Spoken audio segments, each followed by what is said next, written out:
తెలుగు రాష్ట్రాల్లో వర్షాలు దంచి కొట్టనున్నాయి. ఇప్పటికే తెలంగాణలోని 5 జిల్లాలకు ఐఎండీ ఆరెంజ్ అలర్ట్ జారీ చేయగా ఏపీలోని పలు ప్రాంతాల్లో పిడుగులతో కూడిన వర్షాలు కురిసే అవకాశం ఉందని తెలిపింది.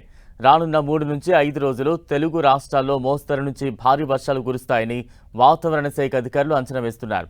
తెలంగాణలోని ఆదిలాబాద్, ములుగు, నిర్మల్, ఆసిఫాబాద్, భద్రాద్రి జిల్లాల్లో భారీ వర్షాలు కురుస్తాయంటోంది ఐఎండీ.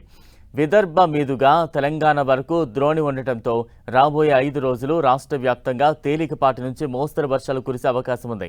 గంటకు 30 నుంచి 40 కిలోమీటర్ల మేర ఈదురుగాలులు వీస్తాయని పేర్కొంది. ఇటు ఏపీలోనూ వాన ముప్పు పొంచి ఉంది. 2 ద్రోణుల ప్రభావంతో రాష్ట్రంలో మేఘావృత వాతావరణం నెలకొంది. రేపు కోస్తాంధ్రలో తేలికపాటి నుంచి మోస్తరు వర్షాలు కురిసే అవకాశం ఉండగా మంగళవారం ఉత్తరాంధ్ర, గోదావరి జిల్లాలు, ఎన్టీఆర్ జిల్లాలో బీభత్సం సృష్టించనున్నాయి.